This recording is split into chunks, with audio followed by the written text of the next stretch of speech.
ഇന്റർവ്യൂവിന് വന്നാണല്ലേ? ഇരിക്കൂ. Mister Unnikrishnan,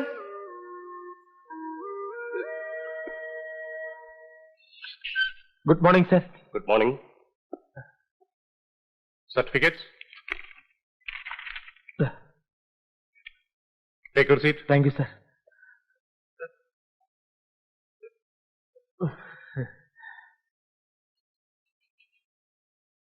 married ആണോ? അതെ സർ. Previous experience? ഇല്ല സർ, ആദ്യത്തെ വിവാഹമാണ്. അതിരിക്കട്ടെ, എന്തൊക്കെയാണ് നിങ്ങളുടെ എക്സ്ട്രാ കരിക്കുലർ ആക്ടിവിറ്റീസ്? ഞാനൊരു ഫാസ്റ്റ് ബൗളറാണ് സർ. ബാറ്റിംഗും മോശമല്ല. ഞാൻ ഡെയിലി രാവിലെയും വൈകിട്ടും ക്രിക്കറ്റ് പ്രാക്ടീസ് ചെയ്യും. പിന്നെ ടി വിയിൽ ക്രിക്കറ്റ് ഉണ്ടെങ്കിൽ മറ്റെല്ലാ ജോലിയും മാറ്റിവെച്ചിട്ട് ടിവിയുടെ മുമ്പ് തന്നെ കുത്തിയിരിക്കും. And now was the Makram from the pavilion end. A well-flighted ball outside the Ostrom cleanly driven to the boundary, which takes Sachin Tendulkar's score to 41 and India moves on to 241 for the loss of 6 wickets. Sir, ഞാൻ Imran Khan, Ian Bodhan, Kapil Dev തുടങ്ങിയവരുടെ ആരാധകനാണ്. ഷാർജയിലെ India Pakistan കളി sir കണ്ടോ? ഫൈനൽസിൽ India കൊണ്ട് കളഞ്ഞില്ലേ? സാറിനറിയോ, എന്റെ cricket ഭ്രാന്തിന്റെ പേരിൽ വീട്ടിൽ ഭാര്യയായിട്ട് സ്ഥിരം വഴക്കാണ്. വിദ്യാഭ്യാസം ഉണ്ടെന്ന് പറഞ്ഞിട്ടൊന്നും ഒരു കാര്യമില്ല. ക്രിക്കറ്റിന്റെ മഹത്വത്തെ കുറിച്ച് അവക്കൊന്നും അറിയില്ല. മണ്ടി. അവള് പറയുന്നത് ക്രിക്കറ്റ് കിറുക്കന്മാരുടെ കളിയാണെന്നാണ്. ക്രിക്കറ്റിന്റെ പ്രശ്നത്തിൽ അവളുമായിട്ടുള്ള ബന്ധം ഒഴിയാൻ വരാൻ ഞാൻ തയ്യാറാണ്. താൻ ഏതുവരെ പോകുന്ന ഞാൻ നോക്കുമായിരുന്നു. തനിക്കറിയാവോ, എന്റെ മകന്റെ ലൈഫ് നശിപ്പിച്ചെന്നെ ക്രിക്കറ്റാണ്. തന്റെ ഭാര്യയുടെ പകുതി വിവരങ്ങൾ തനിക്കുണ്ടായിരുന്നെങ്കിൽ താൻ രക്ഷപ്പെട്ടനി. താൻ ബന്ധം ഒഴിയുമല്ലേ? തന്റെ ഭാര്യ ഇവിടെ ജോലിക്ക് അപേക്ഷിച്ചിരുന്നെങ്കിൽ ഒരു ഇന്റർവ്യൂ പോലും നടത്താതെ ഞാൻ അവർക്ക് ജോലി കൊടുത്തനി. എന്റെ ക്രിക്കറ്റിലുള്ള ഇൻട്രസ്റ്റ് സാർ ഒന്ന് ടെസ്റ്റ് ചെയ്ത് നോക്കിയല്ലേ? സാർ എന്ത് പറഞ്ഞാലും ശരി, എന്റെ അഭിപ്രായം ഞാൻ മാറ്റുന്ന പ്രശ്നമില്ല. ക്രിക്കറ്റിന്റെ മഹത്വത്തെ കുറിച്ച് അറിഞ്ഞുകൂടാത്തവർ മണ്ടന്മാരാണ്.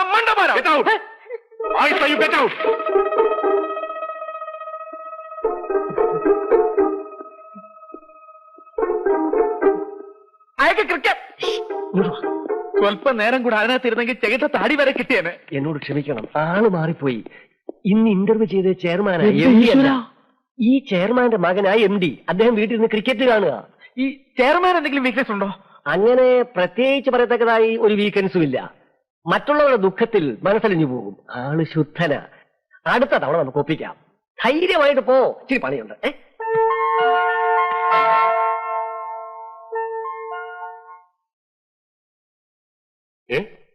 ഇതിന് ഉത്തരം അറിയില്ലേ? Okay, next question. What is law of diminishing marginal utility? അറിഞ്ഞൂടെ സർ. ആരാണ് ഫൈഡിപ്പിഡിസ്? അറിയില്ല സർ. എന്താ എന്താ സാറിന്റെ ഇത്തരം കോംപ്ലിക്കേറ്റഡ് ക്വസ്റ്റ്യൻസിന് മറുപടി പറയാൻ ഞാൻ പ്രിപ്പയർ ചെയ്തിട്ടില്ല സർ. ജീവിതം തന്നെ എനിക്കിപ്പോ ഒരു ചോദ്യചിഹ്നമാണ്. ഒരു സാധാരണ ഹൗസ് വൈഫായി ജീവിക്കാൻ ആഗ്രഹിച്ച പെൺകുട്ടിയാണ് ഞാൻ. പക്ഷേ വിധി ഒരു ജോലിക്കും പോവാൻ താല്പര്യമില്ലാത്ത ക്രിക്കറ്റ് ഭ്രാന്തനായ ഭർത്താവ് അയാളുടെ ക്രിക്കറ്റ് ഭ്രമത്തിന് എതിരെ നിൽക്കുന്നതിന്റെ പേരിൽ എന്റെ ജീവിതം തന്നെ ഹോമിക്കപ്പെട്ടുകൊണ്ടിരിക്കുകയാണ്. What do you mean? അതെ സർ, ഇപ്പോഴിവിടുന്ന് ഇറങ്ങിപ്പോയ ആളാണ് സർ എന്റെ ഭർത്താവ്. ആര്? ഉണ്ണികൃഷ്ണൻ? അതെ സർ. ഈ ജോലിയും കൂടി എനിക്ക് കിട്ടിയില്ലെങ്കിൽ പിന്നെ ഞാൻ ജീവിച്ചിരിക്കില്ല സർ.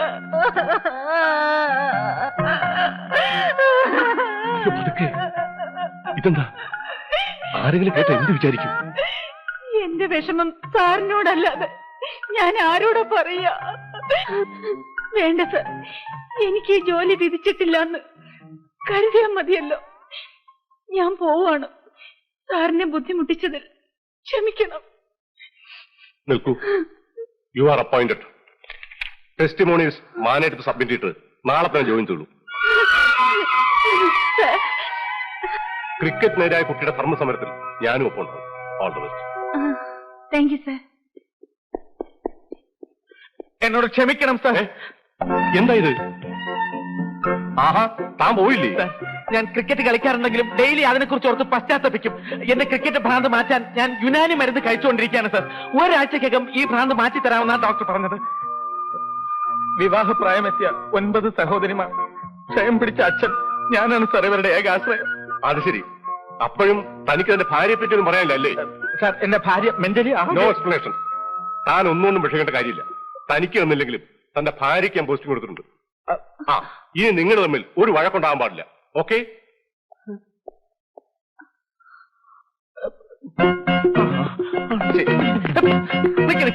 ഏത് ഭാര്യ എന്ത് ഭാര്യ എന്ത് ഭാര്യ ആരുടെ ഭാര്യ? സത്യം പറ, എന്ത് വില നീ ഒപ്പിച്ചത്? ചെയർമാൻ, എവളെന്റെ ഭാര്യ?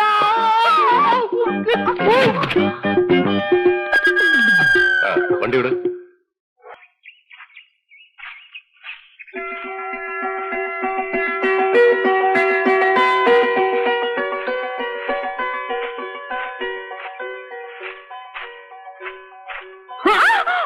കുട്ടി,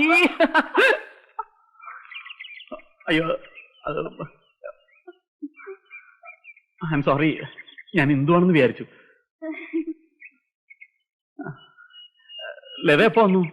ഇന്നലെ രാവിലെ. ഇന്നലെ രാവിലെ ഞാനിവിടെ ഉണ്ടായിരുന്നല്ലോ. സാർ ഇവിടുന്ന് ഇറങ്ങിയ ഉടനെ ഞാൻ ലാൻഡ് ചെയ്തു. എനിക്കിവിടെ ഒരു ജോലി ശരിയായിട്ടുണ്ട്. കുറച്ചു ദിവസത്തേക്ക് നിങ്ങളെ ശല്യപ്പെടുത്താൻ വേണ്ടി ഞാനിവിടെ താമസിക്കാൻ പോവാ. ശല്യോ? ലത ഇവിടെ ഉള്ളത് ഇന്ദുവിന്റെ ഒരു കൂട്ടല്ലേ? പക്ഷെ ഇനിയെങ്കിലും എന്റെ ശ്രീമതിയുടെ നൈറ്റ് എടുത്തിട്ടേക്കരുത്. ഇപ്പൊ ഇത്രയല്ലേ ഉണ്ടായുള്ളൂ. അതെ, എവിടെ എന്റെ ശ്രീമതി? അകത്തുണ്ട്. ഇന്നലെ സാറിനെ കാണാത്തോണ്ട് മോഹം എല്ലാം കൂടെ വലിച്ചിറക്കി കെട്ടിയിരിക്കുക. എന്റെ പൊന്നിലതെ, കുറച്ചു നേരത്തേക്ക് ചെവി രണ്ടൊന്ന് പൊത്തിപ്പിടിച്ചോ. ഞാൻ എന്റെ ശ്രീമതിയുടെ അടുത്ത് കാര്യമായിട്ടൊന്ന് കുമ്പസരിക്കാൻ പോവാ.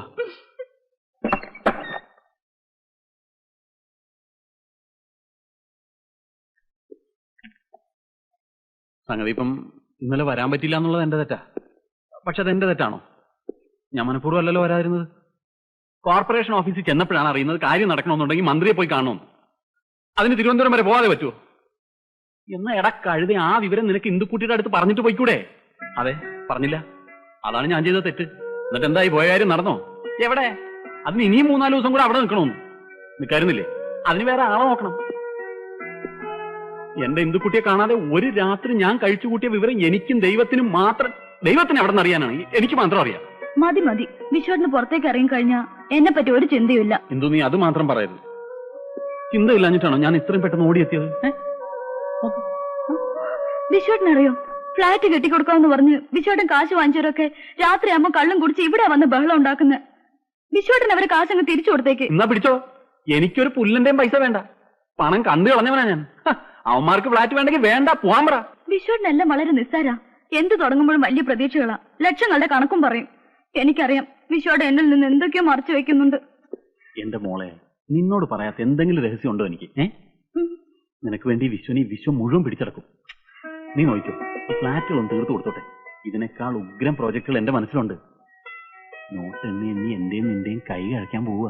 എന്താ, കള്ളനോട്ടടിയാണോ? ഇതാണ് എനിക്ക് പിടിക്കാത്തത്. എന്റെ ആശാനെ, ഞാൻ ഇങ്ങനെ രാപകലില്ലാതെ കഷ്ടപ്പെടുന്ന എന്തിനാണെന്ന് തനിക്കറിയോ? കുറച്ചുനാൾ കഴിയുമ്പോ നമുക്കൊരു ജൂനിയർ ഇന്ദുക്കുട്ടി ഉണ്ടാവും. അവളെ കെട്ടിച്ചേക്കാൻ എത്ര ലക്ഷം രൂപ വേണമെന്നാ തന്റെ വിചാരം? അത് വേണ്ടി വരില്ല. അവൾക്ക് അവളുടെ അമ്മയുടെ സ്വഭാവമായിരിക്കും. എന്ന് വെച്ചാ ഏതെങ്കിലും ഒരു ജൂനിയർ വിശ്വനാഥന്റെ കൂടെ അവൾ ഇറങ്ങിപ്പോയാലോ? കൊന്നുകളയും ഞാൻ. അയ്യടാ, സ്വന്തം കാര്യം ഒന്നിപ്പോ പറയുന്ന കേട്ടില്ലേ? അതൊക്കെ പോട്ടെ, പോയൊരു സ്റ്റൈലും കാപ്പി എടുത്തോണ്ടോ. Coffee ready.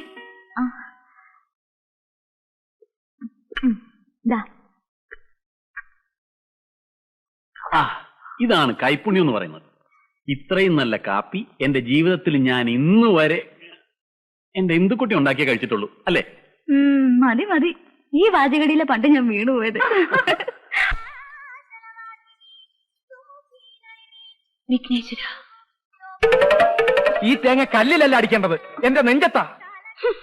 ഒരു സഡൻ ബ്രേക്ക് കൊണ്ടാ നീ എന്റെ ജീവിതത്തിലേക്ക് കടന്നു വന്നത്. എന്നിട്ട് പല ഫ്രോഡുകൾ കാണിച്ച് എനിക്ക് കിട്ടേണ്ട ജോലി തട്ടിയെടുത്തു. എന്നിട്ട് ഇപ്പോ ഒരു തേങ്ങയടി. എന്തിന്? തടസ്സങ്ങൾ മാറ്റാനോ? തടസ്സങ്ങൾ തുടങ്ങാനിരിക്കുന്നതേ ഉള്ളൂ. കലക്കും, ഞാൻ എല്ലാം കലക്കും. നോക്ക്, നിങ്ങൾ വെറുതെ എന്റെ പുറകെ നടന്ന് ശല്യം ചെയ്യരുത്. നിങ്ങൾ ആരാ? എനിക്ക് നിങ്ങളെ അറിയില്ല. നിന്റെ ഭർത്താവിനെ നിനക്ക് അറിയില്ല അല്ലേ? ഒഫീഷ്യൽ റെക്കോർഡിൽ ഭർത്താവും പേഴ്സണൽ റെക്കോർഡിൽ അനിയനും. ഇത് എവിടത്തെ ന്യായം? വെറുതെ ഇങ്ങനെ ബഹളം ഉണ്ടാക്കരുത്. എന്റെ സ്വഭാവം നിങ്ങൾക്ക് അറിയില്ല. ഞാൻ വളരെ മോശമായി പെരുമാറുന്നവളാ, പറഞ്ഞേക്കാം. ഓഹോ, ഇതിനേക്കാളും മോശമായിട്ട് നിനക്ക് പെരുമാറാൻ പറ്റുമോ? അപ്പൊ എന്നെക്കാളും ചീപ്പാണല്ലോ നീ. നീ ചീപ്പാണെങ്കിൽ നിന്നെക്കാളും 10 ഇരട്ടി ചീപ്പാവും ഞാൻ. എന്നെ കാണാം. കാണാം. മിസ്റ്റർ, എന്തായത് ക്ഷേത്രത്തിൽ വരുന്ന പെൺകുട്ടികളെ ശല്യം ചെയ്യുക? അയ്യോ അതെ, പെൺകുട്ടിയല്ല, എന്റെ ഭാര്യ. ഞങ്ങൾക്ക് മുല കൊടുക്കുന്ന ഒരു കുഞ്ഞുള്ളതാ. കുഞ്ഞിന് മുല കൊടുക്കാതെ വന്നതിന്റെ പേരിൽ ഞാൻ വഴക്ക് പറയായിരുന്നു. എനിക്ക് എന്തെങ്കിലും ചെയ്യാൻ പറ്റുമോ? ഇപ്പോഴത്തെ പെണ്ണുങ്ങളല്ലേ ബേബി ഫുഡ് സംസ്കാരം, അതുകൊണ്ട് ഞാൻ പറഞ്ഞു മനസ്സിലാക്കായിരുന്നു. വളരെ ഉപകാരം. വരട്ടെ, കാണാം.